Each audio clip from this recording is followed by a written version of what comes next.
welcome everybody to the Magic Beans podcast. We are back again for episode number 167. I'm your host tonight, and my name is Shorty, and I have just one bean on the line with me in the form of Cracker. How's it going, mate? Good, thanks. How are you, mate? Yeah, pretty good. We were meant to have Chewy, and then last minute I think he had a work emergency or something like that, but I guess that's what happens when you work in the hospital industry. Things come up and they need to be dealt with immediately. Yeah, something about supporting the emergency services IT systems. Yes. Apparently they need to work. Yep. Yeah. Thankfully, my field of construction only happens during daytime hours. I'm not in commercial construction that's working 24/7. So, yeah, do get to stop work at some point in the evening. I usually stop work sometime around like 6:30 or 7 or something ridiculous. Anyway, you just have us two tonight, but a couple of things to talk about on the podcast this week. I'm going to have a quick chat about the standard banning announcement. It's a bit of old news now. It was just after we recorded last time's podcast, the announcement came out, so we'll have a quick chat about that. And then we're going to jump into some Lord of the Rings previews, because that set comes out really soon, like in 2 weeks' time, I think. So, yep. Going to get into that, have a bit of a chat. We'll talk about the mechanics as we normally do for a new set that's coming out, and then, have a bit of a look at some of the previews. But before we get into any of that, Cracker, who are our awesome sponsors? Josh and Pat's MTG Bazaar. Fantastic, legendary people that they are, with their wonderful Facebook auction page with nightly auctions of physical Magic cards. And they've got stacks. Every night there's new listings going up. With a full-time auctioneer, everything gets out the door really quickly with premium auctions on the weekend. And you get free tokens whenever you win an auction. So don't forget to let Pat know which one of those you want, and tell him that the beans sent you when you win an auction. And keep an eye out, because we'll get some Lord of the Rings stuff up pretty soon. Pat usually gives away a box or two at the start of a set. So, well, he's got a giveaway going at the moment. Does he? I don't know when that ends, but yeah, it's a post up your favourite quote or part from the movie or from the books or something along those lines. So, yeah, make sure you jump on the Facebook group. Just go to jpmtgbazaar.com.au. That'll take you straight to the Facebook group, and then you can join up and, get in on the giveaway, because there might be some value in this set, mate. I mean, you could, if he's giving away collector boxes, you may just crack the One Ring. The One Ring, $1 million card. Now up to $1 million of bounty, I think I saw today. So, not surprising. I think it's likely it will sell for more than that. But yeah, get in on it and get free stuff, because everyone loves free stuff. So yeah, well, you get the double whammy tonight, Cracker, because all of the things we have a banning, which is your forte, and then we have mechanics to talk about. So I'm just going to sit back. I might as well just mute my mic and away you go. So sounds good. We did have the standard ban announcement, which we knew was coming. We had the Arena Championship a couple of weeks ago. They were waiting for that to be done, and then on the Monday they were going to do a ban announcement. So we speculated a little bit on the previous podcast, and we were working under the assumption that at a minimum Fable would be banned. And who knows from there. So what did we end up getting banned in Standard? Well, Fable was indeed banned. So was Invoke Despair and Reckoner Bankbuster, which are all pretty much the cards that I think most people were calling for. Some people were putting Shieldred on the list. It seems super unlikely that they were going to do that. Like, it's just a phenomenal creature, but it's still just a 4-drop creature. It's pretty unlikely to get a ban hammer. Yeah, it's not doing anything broken. It's just kind of part of that Rakdos package that made the deck super annoying, but it is definitely, like, you can deal with it. It's not breaking the game. It might lose you some life and gain your opponent some life, but you can deal with it. So it's it's fine. I don't think that needs a ban. Fable, everyone knew that was going to come. It is probably the most powerful card in Standard. Whether it was ban worthy because it was overpowered, I don't know, but it's definitely ban worthy because everybody was over it, and it just enabled a lot of stuff to happen. The making treasures to ramp you or fix your mana, as well as card filtering and putting 2 bodies on the board, and then leading to the, once you untap with a non-summoning sick reflection, things can start to get out of hand pretty quickly. And the fact that it was going to be around for another year. Yes, Yeah, well, another year and a half it would have been. Yeah, true. So, yeah. Yeah. Bankbuster, what's the reasoning for banning Bankbuster? It's too ubiquitous, I think, was the main thing. It's just a go-to advantage because it's colorless. You just put it anywhere. So it was interesting. Like, Bankbuster went through a whole series of different uses in its time, but it was a very, very common tool in post-type war games.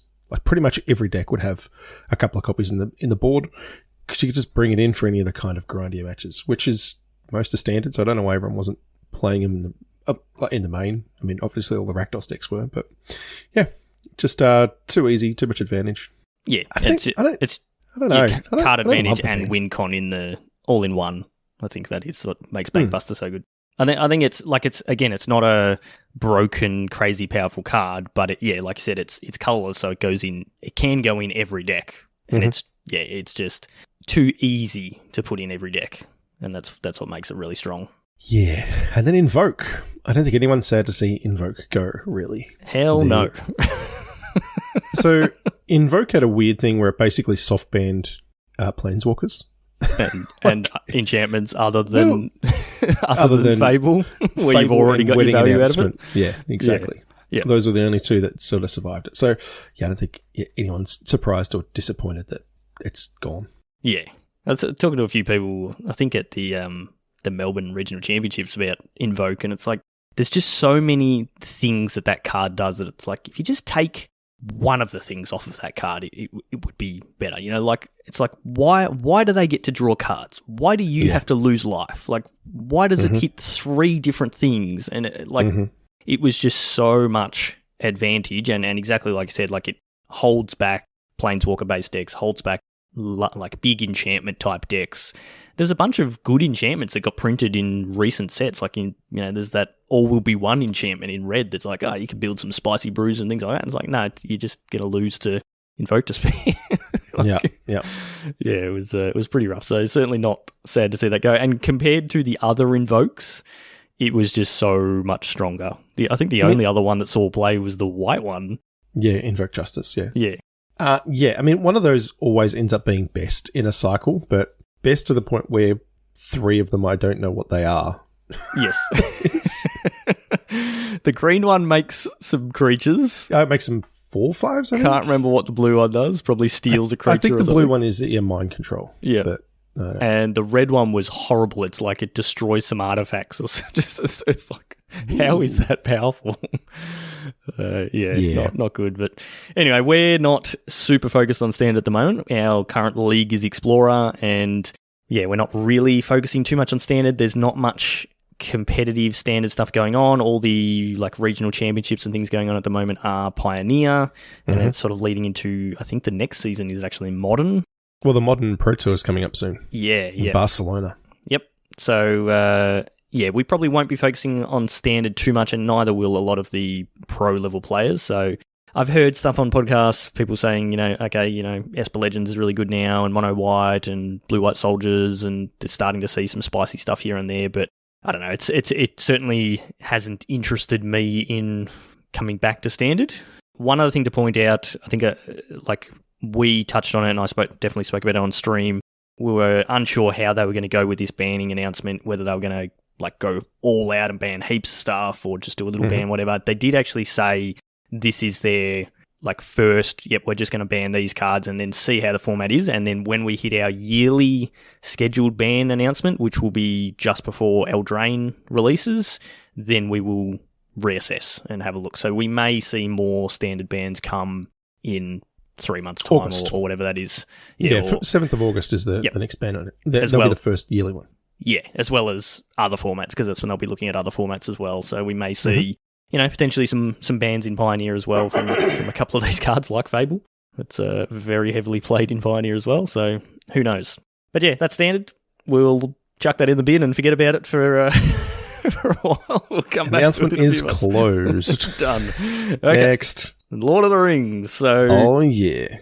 Lord of the Rings. All right. So this set some details on the set. In case you've been living under a rock, we've spoken about it before. It is a direct to modern set. So it is the equivalent of Modern Horizons, but it is not a Modern Horizons power level set. And that's when the set was first announced and it was announced that it was coming in the place of a Horizon set this year, everyone assumed, oh, sweet, it's going to be Lord of the Rings themed, but it's going to be the next Modern Horizon set. Awesome. Mm-hmm. It's not that at all. No, but they've been very clear from the start that it wouldn't be either. And I think, us included, people sort of took it the wrong way and misunderstood what the intention with the set was. So it is Modern legal. There will be some cards that we'll see playing Modern, but it is mostly a Commander set, to be honest. Mm-hmm. Especially after we found a card a bit earlier that we might talk about. That's, it's in the main set, but it has a Commander-only mechanic, so yeah, that's a good one.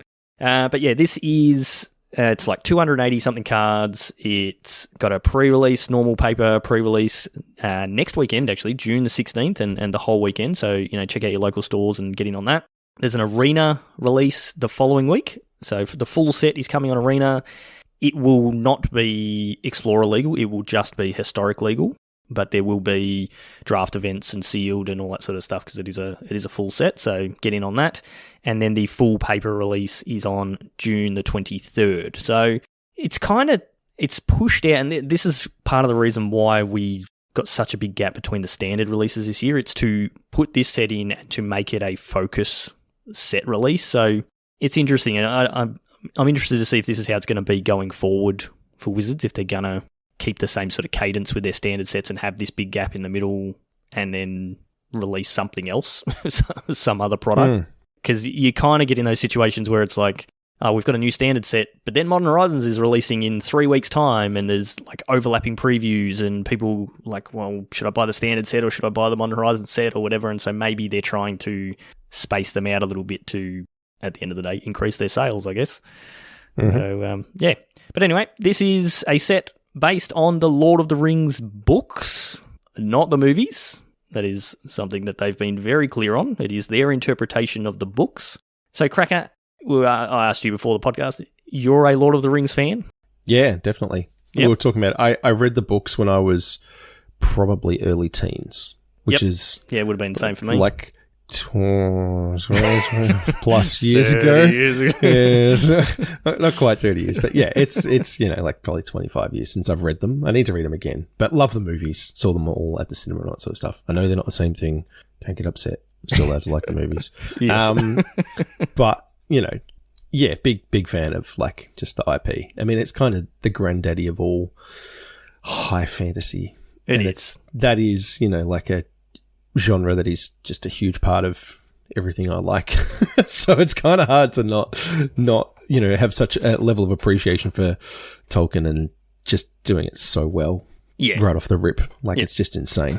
Yeah, the books were good. There's definitely some really long, slow sections. Oh, yeah. In some of the book, lots of just traveling and stuff like that, but they are definitely good. And yeah, like I said, they were kind of format defining or genre defining for fantasy books. Obviously, there's, other fantasy books that were written around the same times or earlier and different things like that. But the extent that Tolkien went to with his world building was next level. It's absolutely insane. And for me, it was the same thing. It was that early teens, and it was right when I was reading fantasy books. I was getting into Warhammer. I was getting into Magic.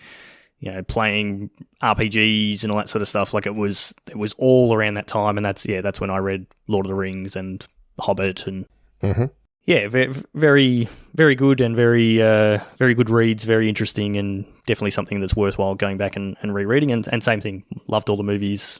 Again, long, but especially if you watch the extended versions. Oh yeah, let's go. And somehow The Hobbit is 3 movies worth, despite it only being one small book. But let's not talk about that. So yeah, both Lord of the Rings fans, but not crazy Lord of the Rings nerds.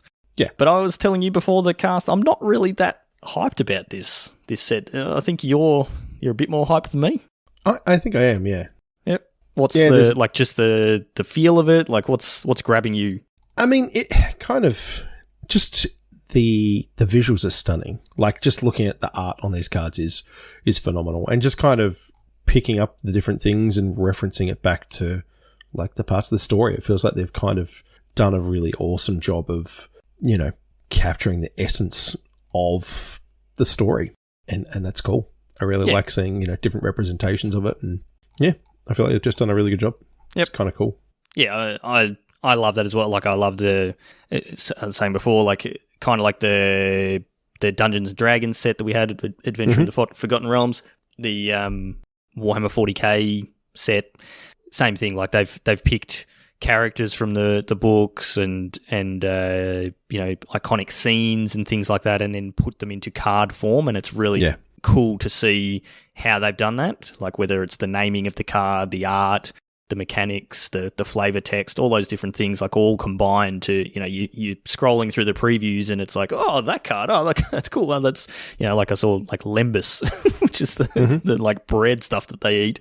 Yep. And it's like, hey, it's a food, and it, has these abilities and whatever. And it's like, just little things like that are really cool to see. But I was saying to you, like, I haven't really been grabbed by the set, like, from a actual Magic in excitement point of view. Sure. Yeah, like, because it's going direct to Modern, love playing Modern, but it's not a Modern Horizons set where it's like, okay, there's going to be a bunch of super powerful cards in here, this is going to change the format, need to know what's going on, all that sort of thing, and I'm really considering buying a box because it's, there's going to be a bunch of good cards and stuff worth money. It doesn't have that side of it, so I'm kind of put off by it a little bit. And it's more Commander focused, and I'm not the biggest Commander player. Like, I'll play Commander, but I'm not paying attention to cards going, I can put this in this deck and put this in this deck, that sort of thing. So from the Magic point of view, I'm just not super excited about it. And I don't think I will buy any of this product other than one collector booster to try and get my hands on that $1 million ticket in my packet, which is extremely unlikely, but 1 in 3.3 million. If I don't even buy a single pack, I have zero chance. What is it? Chewy's always saying, you miss the shots that you don't take. Exactly. Yeah. So got to have a shot. So anyway, are you going to buy any of this product, Cracker?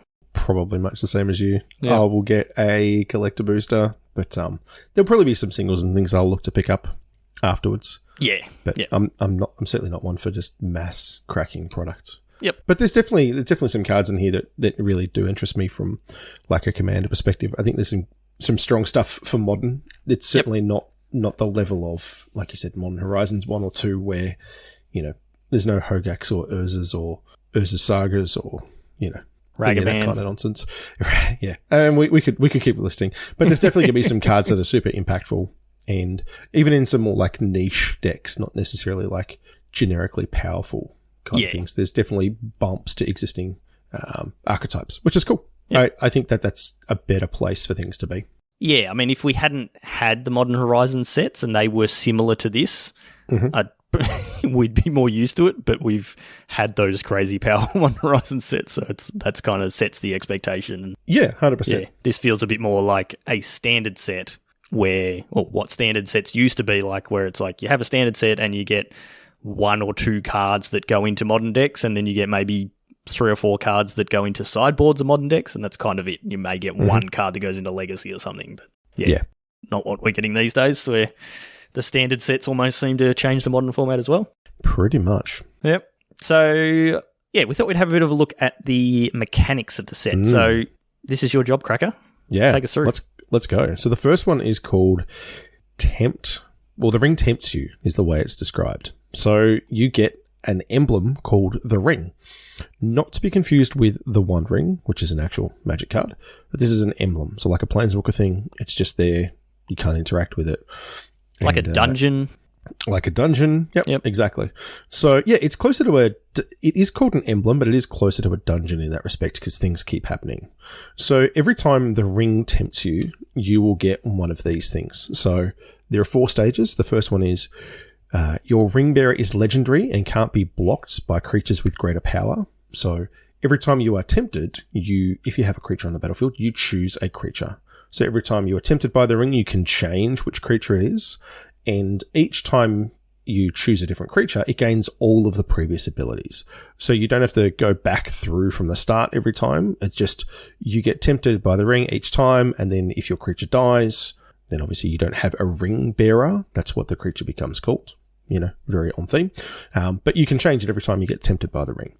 So the first one is your ring bearer is legendary and can't be blocked by creatures with greater power. Next time you're tempted by the ring, it says whenever your ring bearer attacks, draw a card, then discard a card. The third one is whenever your ring bearer becomes blocked by a creature, that creature's controller sacrifices it at the end of combat, which is like old school death touch. Yep. And then the last one is whenever the ring bearer deals combat damage to a player, each opponent loses 3 life. So you go through this effectively 4 times and you keep each of these abilities. So, by the time you hit the 4th one, it deals an extra 3, you rummage, it can't be blocked by creatures with greater power, and it's got the ability of, if it becomes blocked, then that creature sacrifices it at the end of combat. So, like, gets around indestructible and hexproof and, like, all those kinds of things. So, really strong.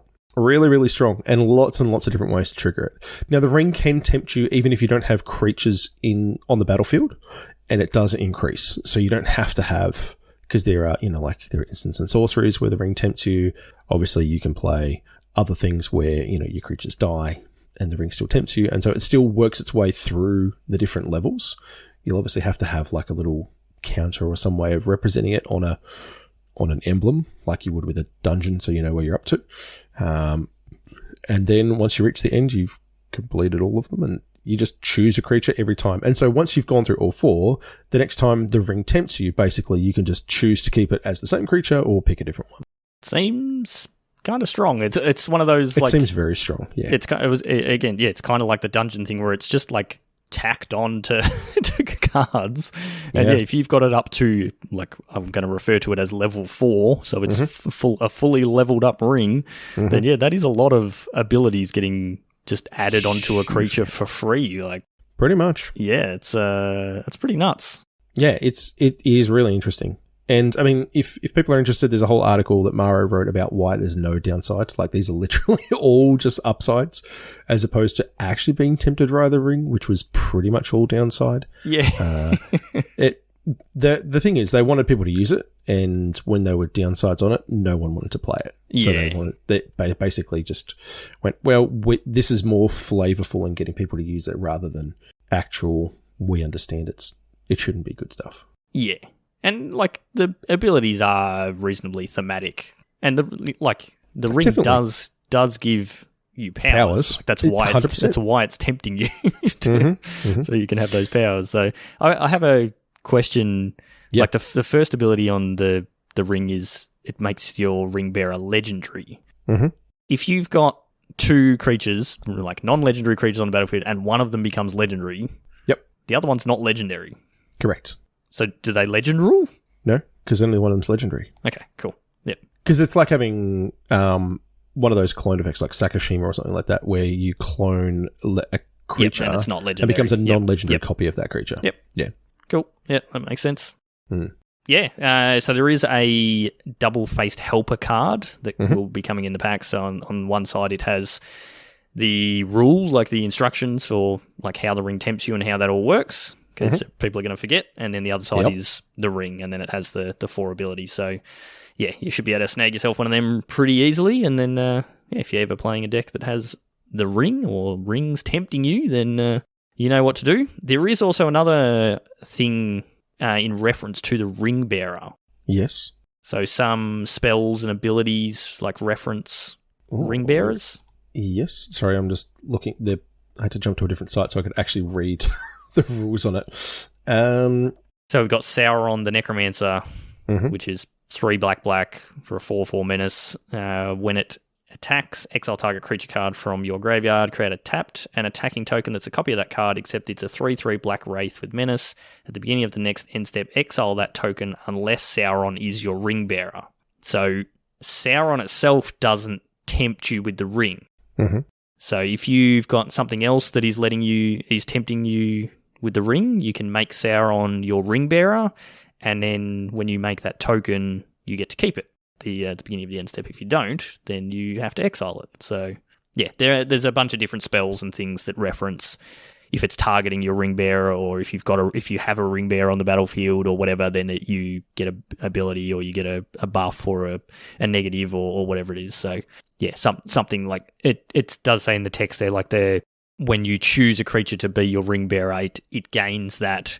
It's not a creature type, and it's not an ability like flying or something like that, but it is something that can be referenced on the battlefield. Yeah. which is interesting. I wonder how that stacks with layers. I'm glad I don't have to. They're all in there somewhere. Sure. Oh, dear. Yeah, what's the next one? So the next one is amass orcs. So we've seen amass before. We've seen amass zombies. So there will be a creature. The example here is Gothmog Morgul Lieutenant, which is 3 and a black for a 3/3. And it says, when he enters the battlefield, amass orcs 1. So you put a +1/+1 counter on an army you control. It's also an orc. If you don't control an army, create a 0/0 black orc army creature token first. And then this thing says, creature tokens you control have death touch. So it creates a single creature, and then every time you amass, it puts in +1/+1 counters on it. So if you don't have an orc army already, then it creates one for you, and it will become, a 1/1. But then if you play something else that says amass 2, then it'll become a 3/3, so on and so forth. So you don't get more creatures, you just get bigger creature. Yeah, it doesn't go wide, it just goes tall. Yeah, and so we saw that, like I said, with the zombies, there was that. Yeah, it's in War of the Spark, I think. Yeah, the new Bitter Blossom. Yep. How many variants of Bitter Blossom have we had recently? And none of them have been good. None of them have been Bitter Blossom, as it turns out. Yeah, turns out that having flying on the creature is the key. And being a rogue with all of the fairy things going on. Being a fairy tribal enchantment and all that sort of stuff, yeah. Lots of other things. Yep. Tell you what else we got. Food. Food is back. Before you move off from that, Cracker, just to clarify, so it does say amass orcs 1, and then it's got the rules text, so put a +1/+1 counter on an army you control. So that's the same rules text for the old ones with the zombies. It was put a +1/+1 counter on an army you control. If you don't, you create an army, which is which is also a zombie. So if you are playing both, like old ones and the new ones, if you've amassed and made a zombie, and then you amass with an orc one, it just adds to the zombie one, but it becomes a zombie orc army. Perfect. So yeah, you don't get a zombie army and a orc army. It's just amassing on an army, not two separate armies. So that's, someone will make a mass army commander deck with zombies and orcs, and it's going to go to town. So keep that in mind. Go off. do your thing. Food. Unsurprisingly, there's a lot of food in Lord of the Rings. Who would have thought? Particularly with all of the hobbits. And Billy the Pony is here. Billy the Pony is 3 and a white for a 1/4. And when Billy the Pony enters the battlefield, it creates 2 food tokens. And as an ability, sacrifice a food until end of turn. Target creature you control assigns combat damage equal to its toughness rather than its power. Toughness rather than its power. Because Billy's a 1/4 and he wants to hit people like he's with his booty, with these big strong back legs, right? Yeah, Kicking like a horse. Yep, makes sense. It's the meta. Let's go. Food. We all know how good that is. Yep, and there's just a lot of it lying around. Like. Yeah, I don't know. Yeah, there is quite a bit of it in the set. And there's, a lot of things that make food. And then there's, like that Lembas, which I was saying before, is also a food itself. So, sure. Yeah, plenty of food kicking around. We've also got land cycling back, which is cool. So come and go a bit, actually. It's been a little while since we've had basic land cycling. It's not even basic, though, is it? Basic land cycling. No, this is mountain cycling. Specific land cycling. This too. I just read that. So this one, the example here is an Oliphant, which is pretty cool with all of its extra tusks and things. It's a 6 mana 6/4, but it has a bunch of keywords. But mountain cycling 1. It says discard this card, search your library for a mountain card, reveal it, put it into your hand, then shuffle. So pretty good. Yeah, specifically lets you get a mountain card, so it can get a triome, can get a dual land, a shock, that sort of thing. So, yeah, it is definitely much better than basic land cycling. Because we've certainly seen that before too. Yep. But it does go into your hand, not into your... That would be way too strong. Yes. one mana. One generic search a library for a land card, put it onto the battlefield. Yeah. Yeah.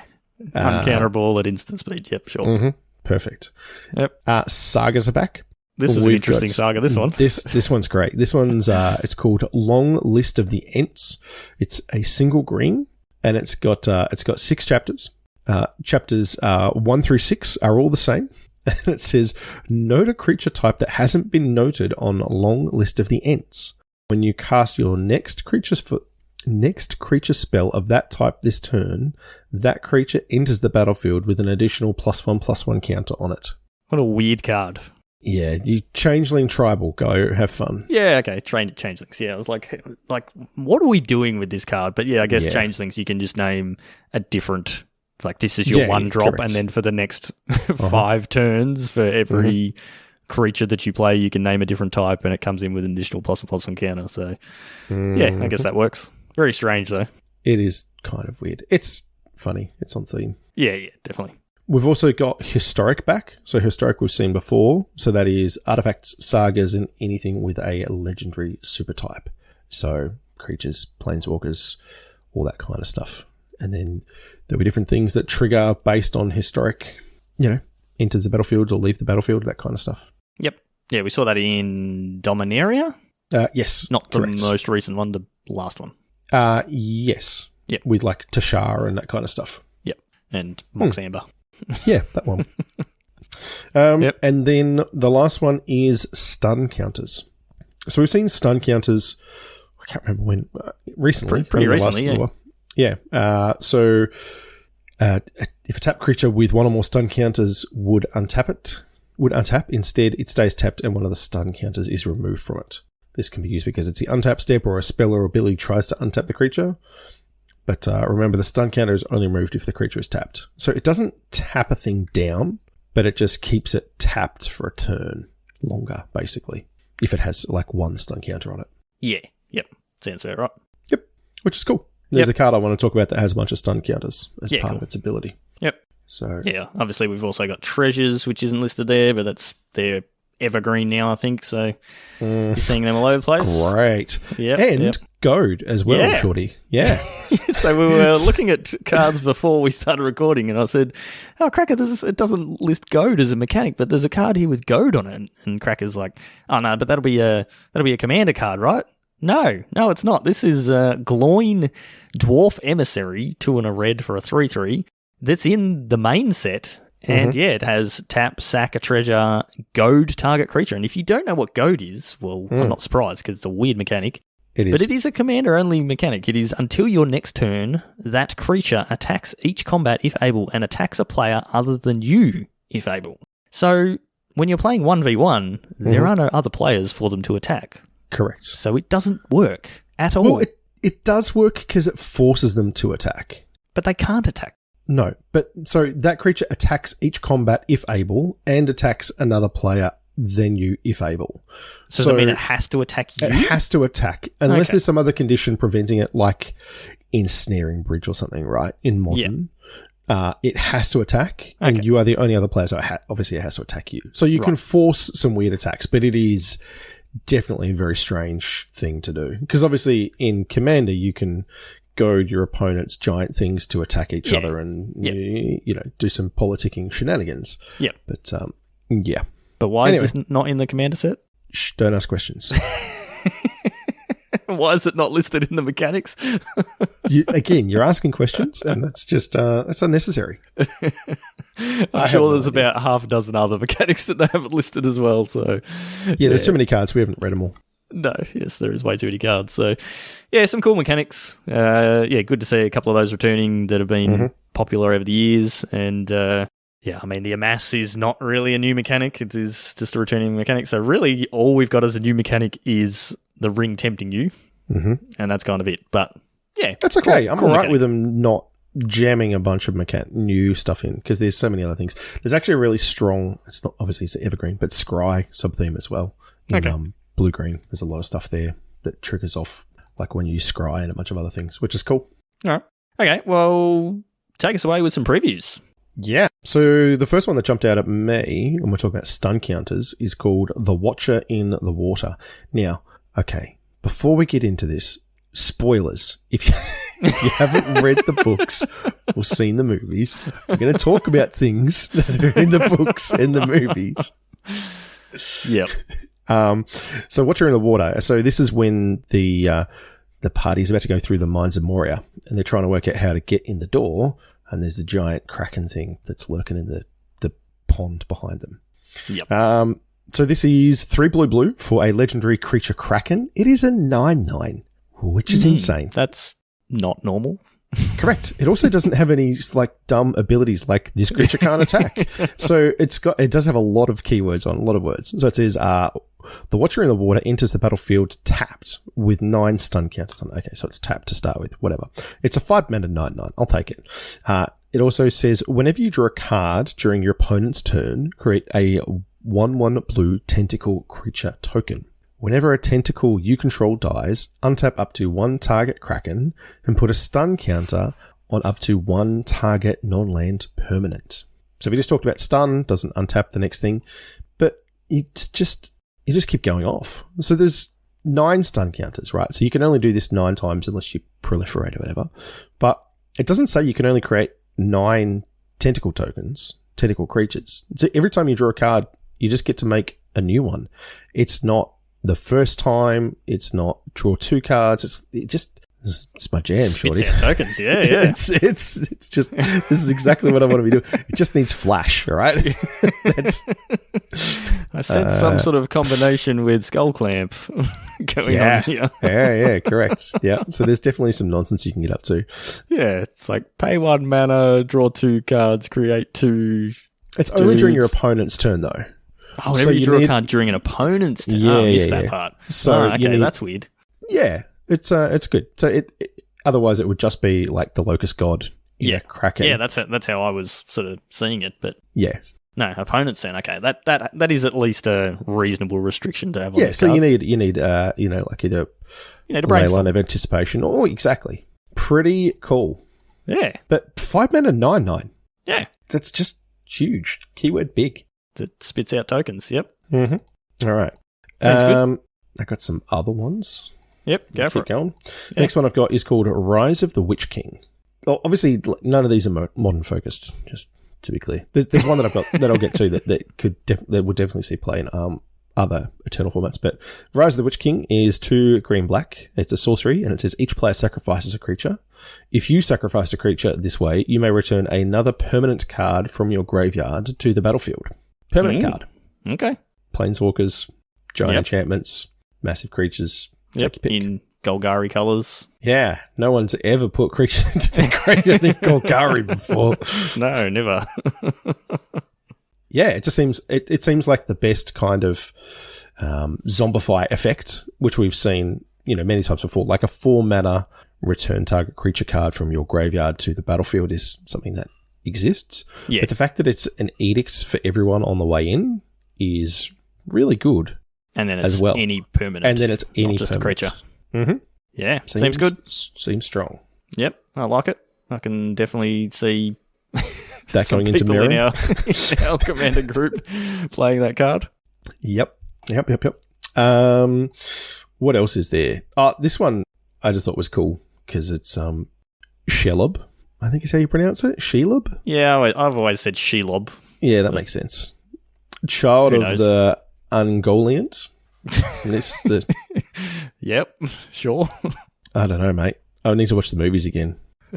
Anyway, it's the spider, right? It's the spider that attacks poor little Frodo and Sam. But it's a legendary spider demon. It's 4 black-green for an 8/8, and it has Death Touch and Ward 2. Other spiders you control have Death Touch and Ward 2. And whenever another creature dealt damage by a spider you control dies, create a token that's a copy of that creature, except it's a food artifact with the food ability. That's cool. The flavor on this thing is fantastic, man. Are you talking about the flavor because it's food? Mm-hmm. I thought you'd like that too. But yeah, I mean, that's what the spider does, right? And she ambushes people and cocoons them up and then eats them later. That's just brilliant. Yeah, that is very good. You can spit out a bunch of spider tokens or something with Death Touch, as we've seen with like Lolth and different things like that. And then, just sit back and block and kill their creatures, turn them into food, and very good. Yeah, that's actually super thematic. And this is that example of how they've done such a good job of translating the books and the movies into Magic cards that make sense and work and will likely see play in some format. Commander. Yeah. All right. So the card I've got that actually will see play in Eternal formats is Orcish Bowmasters. Orcish Bowmans. Yep, Orcish Bowmans. Yep. Exactly. Bowmasters. So this is 1 and a black for a creature is an Orc Archer. It has Flash. That's a 1/1. And it says, when Orcish Bowmasters enters the battlefield, when Orcish Bowmasters enters the battlefield, and whenever an opponent draws a card, except for the first one they draw in each of their draw steps, Orcish Bowmasters deals 1 damage to any target, then amass Orcs 1. So ETB, ping 1, confusing. make a 1/1 Orc army with Flash, right? So it's a 2-mana 1/1 and then another 1/1 and it pings for 1 to any target. So it's not just creatures, so you can shoot a creature or shoot a player or a planeswalker, whatever you need. But if people are drawing extra cards, then anytime they draw an extra card except for their draw step, you do the same thing. So yes. Very strong. You amass and ping a target. Correct. Yeah. So you flash it in response to Brainstorm. a brainstorm or something like that. And then they draw 3, trigger, so each card. Triggers 3 times whenever an opponent draws a card except the first one. Yeah, okay. So if you brainstorm, okay, so it's not even the first card they draw each turn, it's just the first one in their draw step. So if they end of your turn brainstorm, in response you flash this in, they draw 3, you get to ping 4 and amass 4. Yep. For 2 mana. That's yeah, okay. I can see why this might see some play. Yeah, probably not in Modern, but Legacy, I can. So I mean, people are. I've seen a lot of people talking about it in Legacy and also like high power Commander stuff, CDH and those kind of things. But I mean, all I want to do in Commander is draw cards. So if someone jams one of these things, they're going to end up with like a 30-30 before they know what to do. I mean, yeah, sure, you can go infinite with your Locust Guide, but you will also die. That's true. I'll get pinged to death. Exactly. I think this card might end up in my Commander deck. Oh, yeah, here we go. Just because that's what your Abzan deck needed. Yeah, it needs a 2-drop. Another way to deal with things. Plus, it's making stuff for you to mutate onto. Oh, exactly. Yep. This card Synergies. Actually seems really, really very strong. Yeah. Yeah, pretty cool. Yeah. So those are the main ones I had. Yep. What about you? Yeah, I picked a couple. Whether they're going to be good or not is another story, but I was just scrolling through before and I saw there is a new Meathook Massacre cracker. It sure is. It's in red. It's It's not Meathook Massacre, but anyway, it's close. Spiteful Banditry. X red for an enchantment. When it enters a battlefield, it deals X damage to each creature. Sort of Meathook Massacre. I mean, we've seen Rolling Thunder and those kind of effects before, so this is like a very on theme for red. Yep. But then it's got an ability, whenever one or more creatures your opponents control die, you create a treasure token, which sounds amazing, and then it says this ability triggers only once each turn. So, when I first read this card, it was like, sweet. So, you can deal 4 to the board, kill 5 or 6 creatures. I'm thinking Commander again. Kill a bunch of creatures, make a bunch of treasure, like just set yourself up for the next turn. Awesome. But it only triggers once each turn. So it is an enchantment. It is like Meathook where it just sits on the battlefield and then whenever, one or more creatures your opponent controls die, you do get to create a treasure, but you will only get to do it once each turn. It is, however, once each turn. So if you are playing Commander, it can trigger on every player's turn, potentially. So I was going to say the coolest thing about this is it's not legendary like the Meathook Massacre, but you're playing Commander, so it doesn't really matter.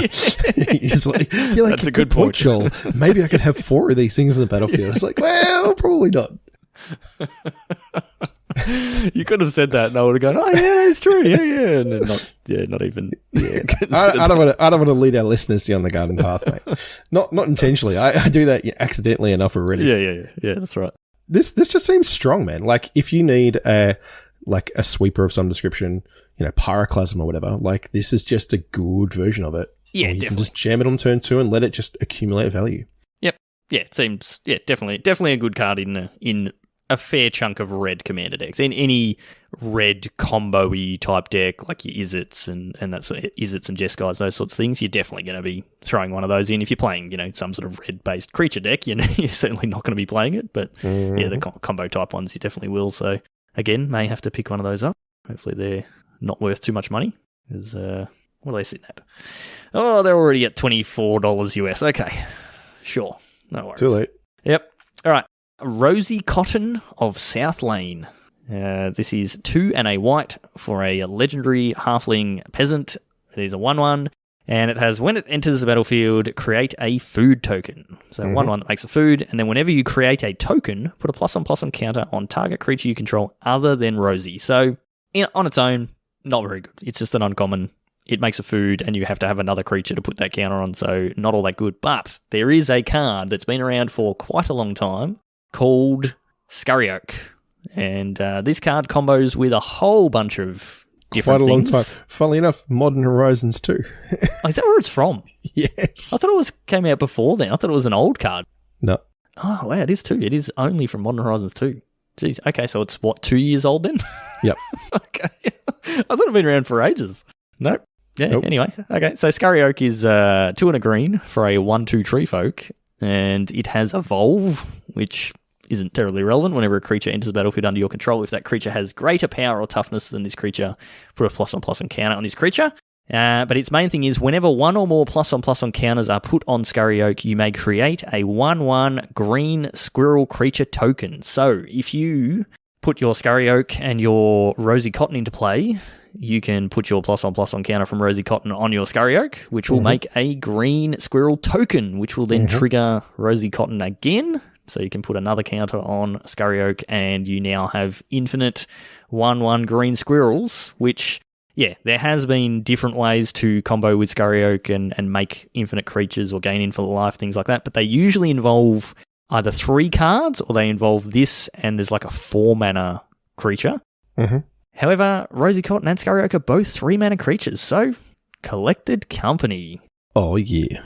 End of turn, Coco, live the dream, hit both Make these a million creatures. squirrels. Yep, make a bunch of squirrels, untap, attack you, win the game. So, unlikely to see much in the way of modern play. I mean, you've got green-white based combo decks already. You know, you've got Devoted Druid and Vizier of Remedies, those sorts of things. But pretty much all of those creature-based combos in modern require 3 cards. There's not really any, I don't think, that are just a 2-card I win the game combo. I don't even think there's 2-card like infinite life. I'm pretty sure they're all like you need. So, well, Ballista Heliod.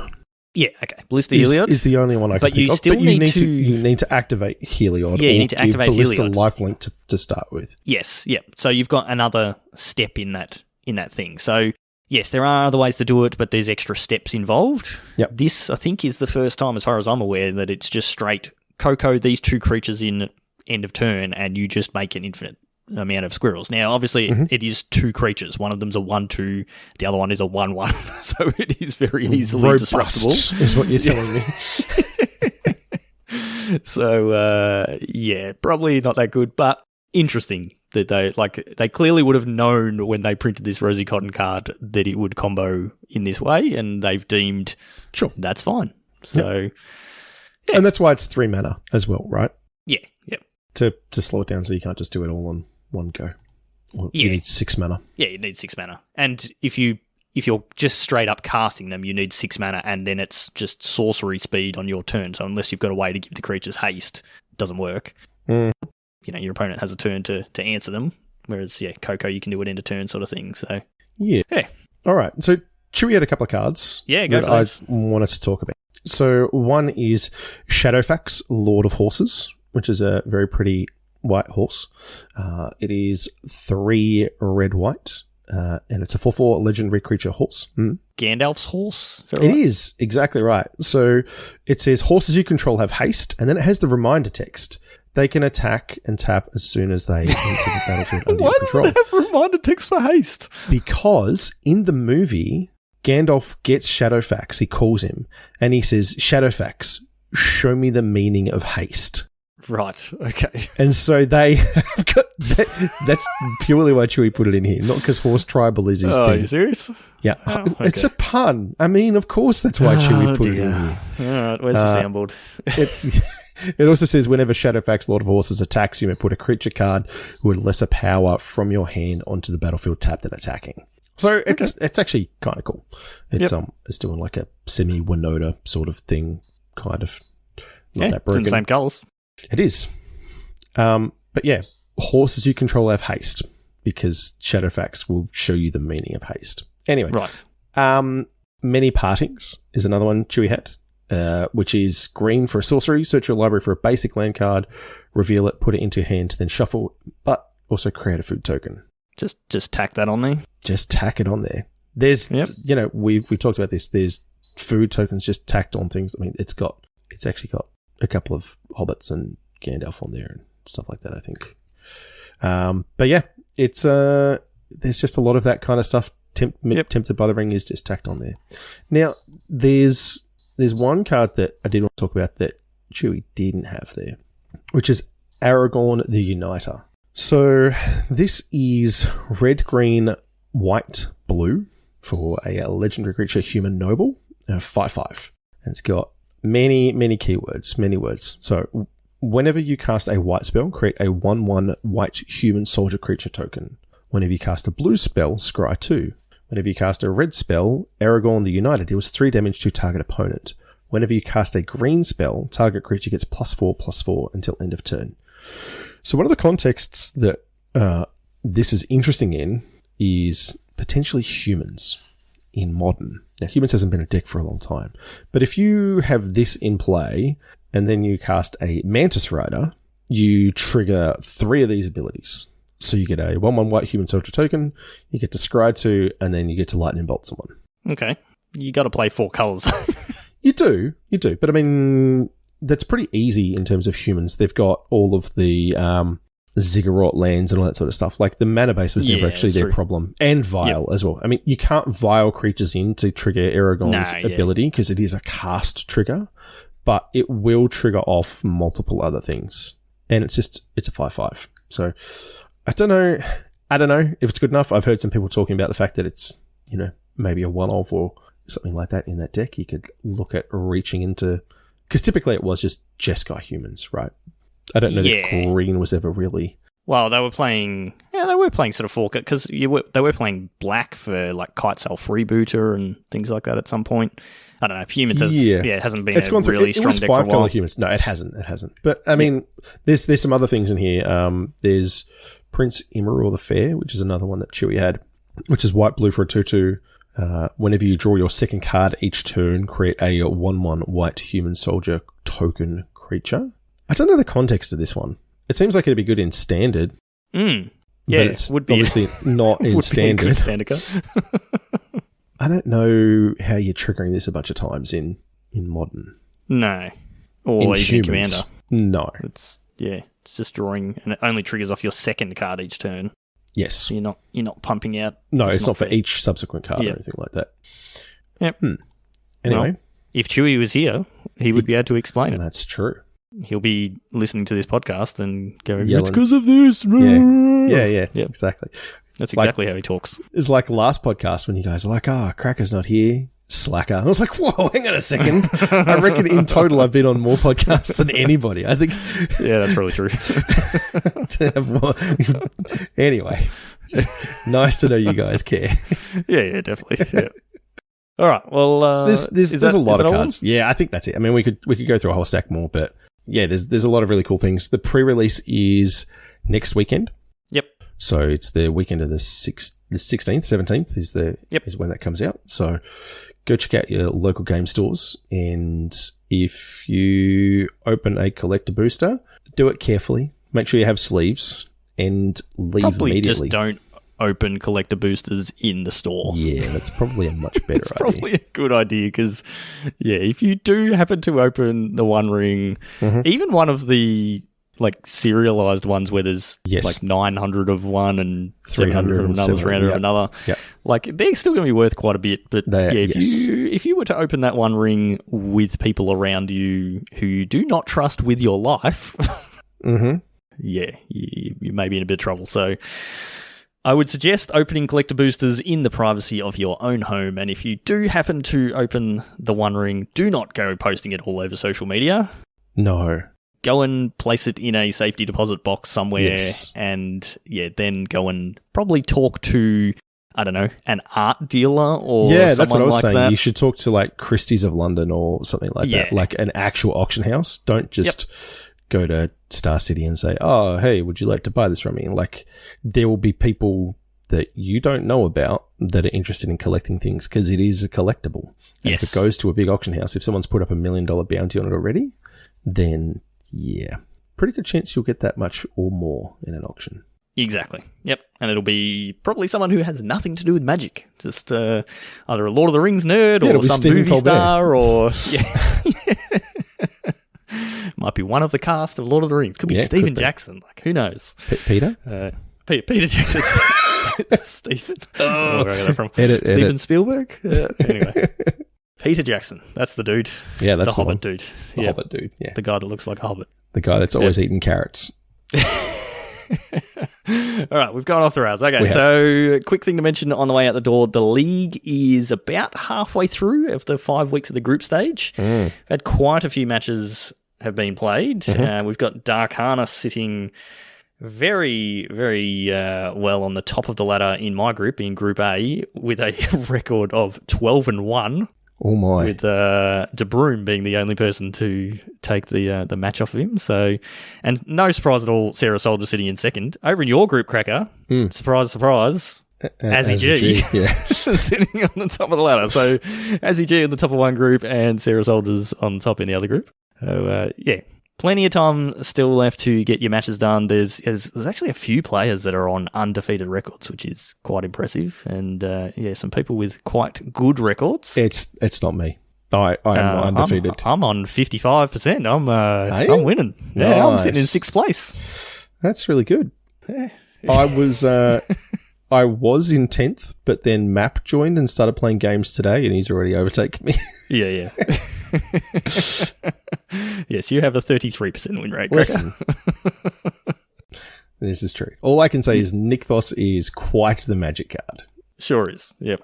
So, get in, play your matches. We actually had someone join yesterday, I think. I'm not sure where they came from, but they jumped in and joined. So, if you're out there listening and you go, I've completely forgot about this, there is still time for you to jump in and play the group stage. But once we get to sort of that last week of the group stage, it's going to be too late for you to join. You're just not going to have enough time to play your matches. And then once we're past the group stage, there's no chance of joining. So, if you do want to get in, quickly jump in the Discord or just ping one of the admins, one of the mods or one of the beans, and we'll get you into a group. And for those who are already there, keep playing those matches. I reckon if you can get yourself maybe like 8 to 10 wins, you're pretty much going to be locked with how much I think is going to get played in this league. I reckon even less than that. I reckon you might be locked at 7. Yeah, possibly. Yep. It just depends, like how we saw it in the last league. It sort of escalates towards the end. You get a bunch of people playing matches really quickly, and all of a sudden it's like, oh no, I need another win to stay in the top 10. So don't leave it too late. Get them done, and get in there for the stage 2. So that's going to do us for this week. The usual wrap up on the way out the door. If you want to get in on that league, or you just want to hang out and chat with really cool people, the best place to do that is in our Discord. The link for that is always in the show notes. There is also a link in the show notes for our merch store. You can go and buy some Magic Beans gear, and then any money that we get off of that, which is not much, just gets put straight back into the prizes for things like the league. So you get to support us and support yourself, and you get to wear sweet Magic Beans stuff, so it's just a win-win for everybody. Speaking of win-win for everybody, Josh and Pat's MTG Bazaar, although that's not true. Not everybody wins. Not everyone wins the auctions. Some people win the auctions, so it is you can try to win for them. Yes, exactly. jpmtgbazaar.com.au. That will take you straight to the Facebook group. Get in there and get in on the giveaway that's going on at the moment. And then you can go to our website to find our links for YouTube, Facebook, Twitch, and Twitter, all those places. You can find the links on magicbeanscast.com or just search for Magic Beans or Magic Beans Cast, and you'll find us somewhere there. If you would like to find me on Twitter, I am at Peace Inc. And you are, Cracker? At JoelHill_. Very good. So that's it for this week. Thank you, as always, for listening. Stay safe out there, and we will see you all next time.